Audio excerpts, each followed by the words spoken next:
దేశ విమానయాన చరిత్రలో పెద్ద విమాన ప్రమాదాల్లో ఒకటిగా అహ్మదాబాద్ ఫ్లైట్ క్రాష్ రికార్డులకెక్కింది. విమానం కూలిపోవడానికి చాలా కారణాలుంటాయి. అయితే అహ్మదాబాద్లో జరిగిన విమాన ప్రమాదం మాత్రం ఏవియేషన్ నిపుణుల్ని సైతం ఆశ్చర్యపరుస్తోంది. గాల్లోకి గాలిపటం ఎగిరిన తర్వాత ఒక్కసారిగా దారం తెగిపోతే గాలిపటం ఎలా ఫ్లాట్గా వెళ్లి క్రాష్ అవుతుందో అచ్చంగా విమానం కూడా అలాగే కూలిపోయింది.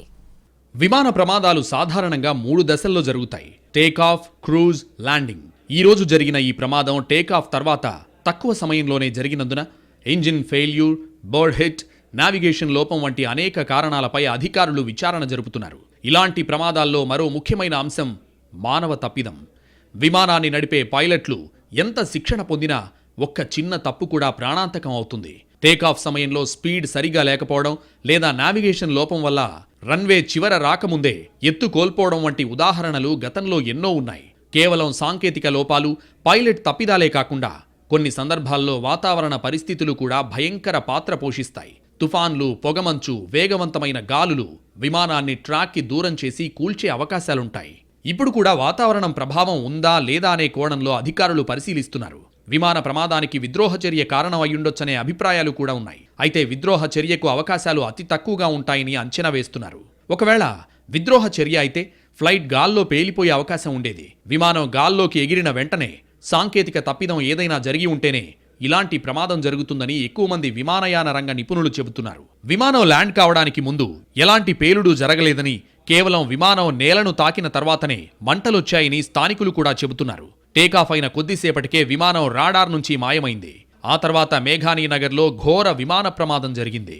ఈ ప్రమాదంలో విమానం పూర్తిగా ధ్వంసమైంది. సాధారణంగా ప్రయాణానికి విమానాలు అత్యంత సురక్షితమైనవిగా పేరుంది. కానీ గాల్లో జరిగే ఘటనలు ఊహించలేం కాబట్టి తరచుగా ప్రమాదాలు జరుగుతుంటాయి. ప్రపంచవ్యాప్తంగా అత్యధిక సంఖ్యలో విమాన ప్రమాదాలు టేకాఫ్, ల్యాండింగ్ సమయంలోనే జరుగుతాయి. ప్రయాణ దశ, క్రూజ్లో ప్రమాదాలు చాలా తక్కువ. కానీ టేకాఫ్ సమయంలో సెకండ్ల వ్యవధిలో జరిగే నిర్ణయాలే ప్రమాదాల్ని పునరావృతం చేస్తుంటాయి. విమాన ప్రమాదానికి మానవ పొరపాట్లు, సాంకేతిక లోపాలు, వాతావరణం, ఏటీసీ సమస్యలు ప్రధాన కారణాలుగా చెబుతారు. పైలట్లు లేదా సిబ్బంది మధ్య కమ్యూనికేషన్ లోపాలు, నావిగేషన్ సమస్యల వల్ల కూడా ప్రమాదం జరిగి ఉండొచ్చనే అభిప్రాయాలున్నాయి. నిర్వహణ లోపం వల్ల విమానంలోని యంత్రాలు మొరాయించడము ప్రమాదానికి ఓ కారణం కావచ్చనే వాదన ఉంది. ఇటీవలి కాలంలో విమాన ప్రమాదాలు పెరుగుతున్న నేపథ్యంలో విమానం ఎక్కాలంటేనే భయపడాల్సిన పరిస్థితులు ఏర్పడుతున్నాయి. విమాన ప్రమాదాలు 50% వరకు పైలట్ లోపాలతోనే జరుగుతాయి. సాంకేతిక లోపాలతో 20%, ప్రతికూల వాతావరణంతో 15% ప్రమాదాలు జరుగుతాయి. దాడుల కారణంగా 5%, ఇతర ప్రమాదాలతో 10% విమానాలు కూలిపోతాయి. డీజీసీఏ తెలిపిన వివరాల ప్రకారం అహ్మదాబాద్ నుంచి బోయింగ్ 787 డ్రీమ్ లైనర్ విమానం టేకాఫ్ అయిన 5 నిమిషాలకే కూలిపోయింది. విమానంలోని చాలా భాగాలు కాలిపోయాయి. విమానాశ్రయానికి దగ్గరగా ఉన్న సివిల్ హాస్పిటల్ అత్యవసర పరిస్థితిని ప్రకటించింది. విమానంలో అత్యవసర ప్రమాద పరిస్థితి తలెత్తినప్పుడు పైలట్లు అత్యవసర సాయం కోసం పంపే సంకేతమే మేడే కాల్. వాతావరణం అనుకూలించని సమయం, ఇంధనం, ఇంజిన్ లోపాలు తదితర అత్యవసర పరిస్థితుల్లో పైలట్లు మేడే కాల్ వినియోగించుకుంటారు. మేడే కాల్ వచ్చిన వెంటనే ఏటీసీతో పాటు అగ్నిమాపక, పోలీస్ సిబ్బంది అలర్ట్ అవుతారు. అత్యవసర సమయాల్లో మేడే మేడే మేడే అని పైలట్లు వరుసగా 3 సార్లు అభ్యర్థించడమే మేడే కాల్. ఇప్పుడు అహ్మదాబాద్లో కూలిన విమాన పైలట్ కూడా మేడే కాల్ ఇచ్చారు. విమానం ఎప్పటికప్పుడు ఎయిర్ ట్రాఫిక్ కంట్రోల్తో సంబంధాలు కలిగి ఉండాలి. ఏటీసీతో సిగ్నల్ కనిపించినంతసేపే విమానం సేఫ్ అని పరిగణిస్తారు. ఒక ఏటీసీతో సంబంధాలు తెగిపోతే వెంటనే మరో ఏటీసీతో లింక్ కలుపుకోవడానికి పైలట్లు ప్రయత్నించాలి. కానీ ఇక్కడ విమానం కూలిపోవడానికి ముందే ఏటీసీతో సంబంధాలు తెగిపోయాయి. విమానంలో పైలట్తో పాటు కో పైలట్ ఉంటారు. పైలట్కు ఏమాత్రం ఒత్తిడిగా అనిపించినా, అలసటకు గురైనా వెంటనే కో పైలట్కు విమానం అప్పగిస్తారు. కొన్ని సందర్భాల్లో పైలట్ అనుభవం కొంతవరకు ప్రమాదాల్ని నివారించగలుగుతుంది. ప్రమాద సమయంలో పైలట్ ఎంత అప్రమత్తంగా ఉన్నారన్నది కూడా చాలా కీలకం. ఏమాత్రం ఏమరపాటుగా ఉన్నా అనుకోని ప్రమాదాలు జరగడానికి అవకాశం ఎక్కువగా ఉంటుంది. ముఖ్యంగా ఏటీసీతో సంబంధాలు తెగిపోయినప్పుడు పైలట్లు సమయస్ఫూర్తిని ప్రదర్శించాల్సి ఉంటుంది. వీలైనంత వరకు సేఫ్ ల్యాండింగ్ కోసం ప్రయత్నించాలి. కుదరనప్పుడు, తప్పనిసరైనప్పుడు క్రాష్ ల్యాండింగ్ చేసినా ప్రాణనష్టం లేకుండా జాగ్రత్త పడాల్సి ఉంటుంది. కానీ ఏమాత్రం అవగాహన లేకుండా చేసే ల్యాండింగ్లే చాలాసార్లు ప్రాణనష్టానికి దారితీస్తాయి. పైలట్ల మానసిక స్థితి కూడా ప్రమాద సమయంలో తీవ్ర ప్రభావం చూపుతుంది. సాధారణంగా బస్, లారీ డ్రైవర్లే రెస్ట్లెస్గా పనిచేస్తే రోడ్డు ప్రమాదాలు జరుగుతాయి. అలాంటిది విమానాలు, హెలికాప్టర్లు నడిపే పైలట్లు మరింత జాగ్రత్తలు తీసుకోవాల్సి ఉంటుంది. ప్రయాణానికి ముందు సరైన విశ్రాంతి, కంటి నిండా నిద్ర చాలా అవసరం. ఏమాత్రం స్ట్రెస్ ఉన్నా అది ప్రయాణంపై ప్రతికూల ప్రభావం చూపించే అవకాశాలు ఎక్కువగా ఉంటాయి. గతంలో కూడా ప్రముఖుల ప్రమాదాలకు వాతావరణాన్ని సరిగ్గా అంచనా వేయకపోవడమే ప్రధాన కారణమని తేలింది. దీనికి తోడు సాంకేతిక లోపాలు, పైలట్ల తప్పిదాలు కూడా ఉన్నాయి. అయితే పైలట్ ఎంత సమర్థుడైనా, విమానం ఎంత అత్యాధునికమైందైనా వాతావరణం ప్రతికూలంగా ఉన్నప్పుడు ఎవరూ ఏమీ చేయలేరని కూడా నిపుణులు చెబుతారు. ఇదే సమయంలో ఎయిర్ ఇండియా విమానాల నిర్వహణ గురించి కూడా చర్చ జరుగుతోంది. ఎయిర్ ఇండియా ప్రైవేట్ పరమైన తర్వాత కూడా నిర్వహణ ఏమీ మారలేదనే అభిప్రాయాలొస్తున్నాయి. విమాన ప్రమాదం తర్వాత ఎయిర్ ఇండియా నిర్వహణ తీరుపై పలువురు తమ అభిప్రాయాలు వ్యక్తం చేస్తున్నారు. అహ్మదాబాద్ విమాన ప్రమాద తరుణంలో దేశంలో ఇప్పటివరకు జరిగినటువంటి అత్యంత ఘోర విమాన ప్రమాదాల గురించి చర్చ మొదలైంది. ఇప్పుడు జరిగిన దుర్ఘటన 2010లో జరిగినటువంటి మంగళూరు విమాన ప్రమాదాన్ని పోలి ఉందనే వాదన కూడా వినిపిస్తోంది. దేశంలో విమాన ప్రమాదాలు కొత్త కాదు. గతంలోనూ పెద్ద సంఖ్యలో ప్రయాణికుల్ని బలి తీసుకున్న దుర్ఘటనలు నమోదయ్యాయి. చర్ఖీ దాద్రి విమాన ప్రమాదం దేశ విమానయాన చరిత్రలోనే అత్యంత ఘోర విమాన ప్రమాదం. 1996 నవంబర్ 12న Saudi Arabia Airlines Boeing 747, Kazakhstan Airlines Ilyushin IL-76 విమానం ఢిల్లీ సమీపంలో గాల్లోనే ఎదురెదురుగా ఢీకొన్నాయి. ఈ ప్రమాదంలో 2 విమానాల్లోని మొత్తం 349 మంది మరణించారు. కజకిస్తాన్ ఎయిర్లైన్స్ ఇల్యూషన్ IL విమాన పైలట్ తప్పిదం, ఎయిర్ ట్రాఫిక్ కంట్రోల్తో సమాచార లోపం ఈ ప్రమాదానికి ప్రధాన కారణం. 2000 జూలై 17న అలయన్స్ ఎయిర్ ఫ్లైట్ 7412కు చెందిన బోయింగ్ 737 విమానం పాట్నాలో ల్యాండ్ అవుతున్న సమయంలో కుప్పకూలింది. ఈ దుర్ఘటనలో 60 మందికి పైగా మరణించారు. పైలట్ విమానంపై నియంత్రణ కోల్పోవడం వల్ల ఈ ప్రమాదం చోటు చేసుకుంది.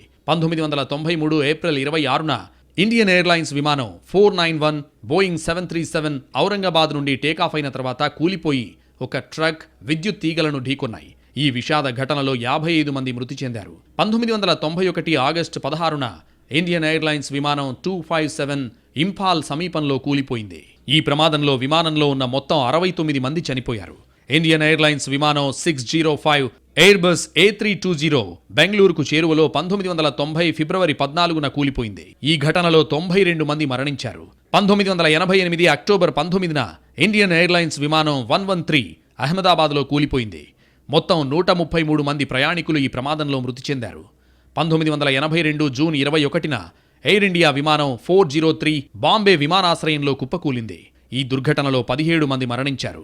1978 జనవరి 1న ఎయిర్ ఇండియా విమానం బోయింగ్ 747 ముంబై నుండి టేకాఫ్ అయిన తర్వాత అరేబియా సముద్రంలో క్రాష్ అయింది. ఈ దుర్ఘటనలో విమానంలో ఉన్న మొత్తం 213 మంది జల సమాధయ్యారు. ఇక ఇప్పటి విమాన ప్రమాదాన్ని పోలిన దుర్ఘటన 2010 మే 22న మ్యాంగ్లూరులో జరిగింది. ఎయిర్ ఇండియా ఎక్స్ప్రెస్ విమానం 812 రన్వేపై నుంచి దూసుకెళ్లి లోయలోకి కూలిపోయింది. ఈ దుర్ఘటనలో ప్రాణ నష్టం 158గా నమోదైంది.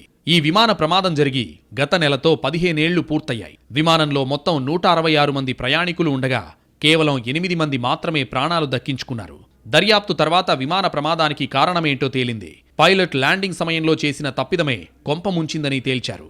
రన్వే ఓవర్షూట్ అయిన విమానం కొండవాల నుంచి పడగానే ఒక్కసారిగా మంటలు చెలరేగాయి. మ్యాంగ్లూర్ ఎయిర్పోర్ట్ రన్వే మిగతా ఎయిర్పోర్ట్లతో పోలిస్తే చిన్నదిగా ఉండడం కూడా ప్రమాదానికి ఓ కారణమని అప్పట్లో భావించారు. మ్యాంగ్లూరులో ప్రమాదానికి గురైన విమానం దుబాయ్ నుంచి వచ్చింది. ఇప్పుడు అహ్మదాబాద్లో కుప్పకూలిన విమానం లండన్కు బయలుదేరింది.